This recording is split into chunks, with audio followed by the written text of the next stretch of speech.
Halo anak-anak, kembali lagi bersama Pak Putu. Hari ini kita akan belajar tema 1, indahnya kebersamaan, subtema 1, keberagaman budaya bangsaku, pembelajaran 1.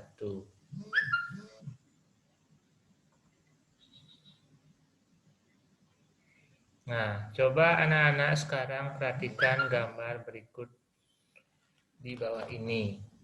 Nah, kira-kira pakaian adat dari manakah ini? Jika kalian memperhatikan gambar ini adalah pakaian adat dari Provinsi Bali. Apakah nama rumah adat Bali? Rumah adat Bali bernama Gapura Candi Bentar. Apakah makanan khas Bali? Makanan khas Bali ada yang bernama ayam betutu, bendu, serombotan, dan lain-lain. Hari ini kita akan belajar tentang budaya Indonesia. Nah, jika kita perhatikan gambar ini, banyak kita lihat yang paling belakang ini adalah rumah adat dari berbagai suku yang ada di Indonesia. Kemudian ada gambar orang-orang di sini yang berjejer memakai pakaian daerah atau sukunya masing-masing. Kemudian gambar deret yang paling depan ini adalah tarian khas daerah dari suku bangsa yang ada di Indonesia. Baik, Pak lanjutkan lagi. Anak-anak berasal dari suku apa? Apakah suku Bali, suku Jawa, suku Minang, atau suku yang lainnya? Bila anak-anak masih bingung, belum tahu, anak-anak di rumah bisa menanyakan langsung kepada orang tua tentang suku-suku yang ada di lingkungan sekitarmu.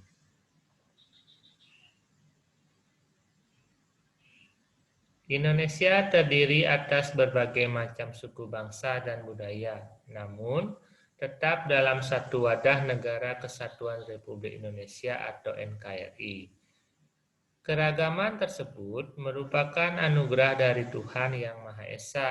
Kita wajib mensyukurinya. Di mana kita dapat temui keragaman suku dan budaya? Kita dapat menjumpai keragaman suku dan budaya pada saat festival budaya. Pawai budaya sangat menarik bagi warga kampung Babakan.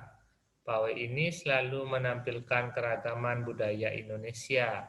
Udin dan teman-teman tidak pernah bosan menanti rombongan pawai lewat. Tahun ini mereka datang ke alun-alun untuk melihat pawai tersebut. Kakek Udin pun terlihat sabar menanti. Terdengar suara gendang yang menandakan rombongan pawai semakin dekat. Lanjut, di barisan pawai terdepan terlihat rombongan dari Maluku. Rombongan laki-laki mengenakan kemeja putih, jas merah, dan topi tinggi dengan hiasan keemasan. Rombongan perempuan mengenakan baju cele. Baju ini terdiri dari atasan putih, berlengan panjang, serta rok lebar merah. Langkah mereka diiringi oleh suara tipa. Alat musik ini berasal dari Maluku. Bunyinya seperti gendang, namun bentuknya lebih ramping dan panjang. Budaya Maluku sangat unik dan menarik. Budaya Bali terkenal karena bunyi musiknya yang berbeda. Rombongan dari Bali membunyikan alat musik daerahnya cengceng namanya. Alat ini berbentuk seperti dua keping simbal yang terbuat dari logam. Nyaring bunyinya ketika kedua keping ini dipadukan. Nah, anak-anak dapat bisa melihat gambarnya di sebelah sini. Ini namanya alat musik cengceng yang berasal dari Bali. Baik Pak, lanjutkan lagi. Rombongan dari Bali diikuti oleh rombongan dari Toraja. Wanita Toraja memakai pakaian adat yang disebut baju poko. Rombongan laki-laki menggunakan pakaian adat yang disebut sepa talung buku.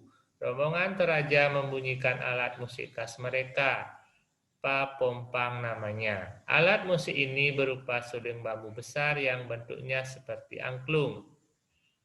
Unik bentuknya, unik pula bunyinya. Budaya Toraja sangat menarik untuk dipelajari. Udin dan teman-teman senang melihat pawai budaya. Selalu ada hal baru yang mereka perhatikan setiap tahun. Pakaian adat dari berbagai suku di Indonesia selalu menyenangkan untuk diamati. Benar kata Ibu Udin, kebudayaan Indonesia memang sangat beragam, kaya dan mengagumkan. Nah, berapa paragraf wacana tersebut? Jumlah paragraf yang Pak Guru tadi bacakan, jumlahnya adalah 5 paragraf. Kenapa bisa 5 paragraf? Nah, pada gambar ini yang Pak Guru baca tadi dari pawai budaya sampai semakin dekat, sampai sini, ini dinamakan paragraf 1. Kemudian, gambar berikutnya, yang ini, dari kata di barisan sampai menarik, ini termasuk paragraf 2. Kemudian, gambar orang yang bermain ceng-ceng ini adalah paragraf 3. Kemudian, paragraf 4-nya dimulai dari kata rombongan sampai untuk dipelajari. Dari sini sampai sini, ini adalah paragraf 4. Kemudian, paragraf 5-nya dimulai dari kata Udin dan teman-temannya sampai di kata mengagumkan, ini termasuk paragraf 5. Jadi, apa itu paragraf?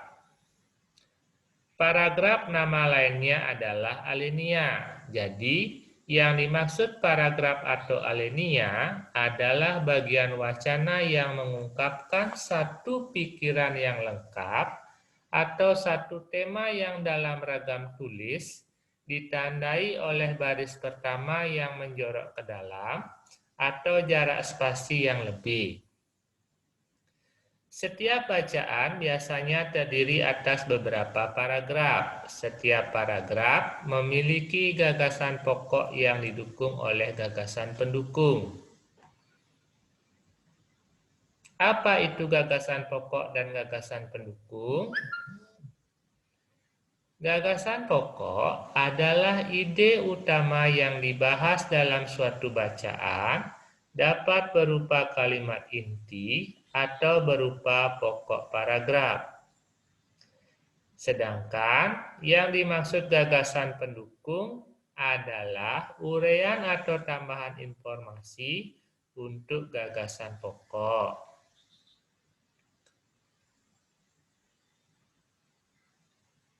Di mana letak gagasan pokok? Gagasan pokok sebagai isi atau inti paragraf dapat terletak di awal, akhir, awal dan akhir, atau di seluruh paragraf. Bagaimana cara menentukan gagasan pokok? Caranya yaitu dengan membaca paragraf dengan cermat, membaca kalimat demi kalimat, hingga gagasan pokok paragraf ditemukan. Nah, coba anak-anak cermati paragraf 1 di bawah ini. Pawai budaya sangat menarik bagi warga kampung Babakan. Pawai ini selalu menampilkan keragaman budaya Indonesia. Udin dan teman-teman tidak pernah bosan menanti rombongan pawai lewat. Tahun ini mereka datang ke alun-alun untuk melihat pawai tersebut. Kakek Udin pun terlihat sabar menanti. Terdengar suara gendang yang menandakan rombongan pawai semakin dekat. Apa yang dibicarakan pada paragraf 1 ini? Yang dibicarakan adalah tentang pawai budaya sangat menarik bagi warga Kampung Babakan. Nah, pada kalimat pertama ini, pawai budaya sangat menarik bagi warga Kampung Babakan. Ini disebut sebagai gagasan pokok yang terletak di kalimat pertama atau di awal paragraf gagasan pokoknya. Lanjut. Wah, budaya Indonesia sangat beragam. Apa membuat setiap budaya berbeda? Ayo kita pelajari. Indonesia terdiri atas berbagai macam suku bangsa dan budaya, namun tetap dalam satu wadah Negara Kesatuan Republik Indonesia atau NKRI. Keragaman tersebut merupakan identitas bangsa Indonesia yang membuat bangsa Indonesia dikenal sebagai bangsa yang memiliki kekayaan budaya, suku, dan agama yang berbeda-beda. Keragaman tersebut merupakan anugerah dari Tuhan Yang Maha Esa, dan kita wajib mensyukurinya. Wujud syukur tersebut dapat dilakukan dalam bentuk sikap saling menghargai antar suku dan pemeluk agama atau kepercayaan yang berbeda. Selain kaya akan budaya, tarian dan makanan khas daerah, Indonesia juga kaya akan jenis alat musik. Nah, anak-anak dapat melihat pada gambar. Ini namanya alat musik kecapi. Yang ini adalah saluang, yang ini adalah tipa. Alat musik kecapi ini berasal dari Provinsi Jawa Barat. Cara memainkannya yaitu dengan cara dipetik. Yang kedua, saluang berasal dari Sumatera Barat. Cara memainkannya yaitu ditiup. Yang ketiga, tipa. Tipa adalah alat musik yang berasal dari Provinsi Papua. Cara memainkannya yaitu dengan cara dipukul. Apa itu bunyi? Segala macam bentuk bunyi berasal dari benda yang bergetar. Getaran dari suatu benda akan mengakibatkan udara di sekitarnya bergetar. Getaran tersebut menimbulkan gelombang bunyi di udara. Apa sumber bunyi? Benda-benda yang bergetar dan menghasilkan bunyi disebut sumber bunyi. Bagaimana bunyi merambat? Bunyi dapat merambat melalui benda padat, cair, dan gas. Akan tetapi, bunyi tidak dapat merambat pada ruang hampa. Apa saja yang telah kita pelajari hari ini? Yang pertama, kita telah belajar tentang keragaman suku, budaya, dan alat musik Indonesia. Yang kedua, belajar tentang gagasan pokok dan gagasan pendukung. Dan yang ketiga adalah bunyi. Ya, demikianlah tadi materi yang dapat Bapak sampaikan pada pertemuan kali ini. Bila ada pertanyaan yang ingin disampaikan, silakan tinggalkan di kolom komentar. Untuk pertemuan hari ini, Pak akhiri dan Pak ucapkan terima kasih.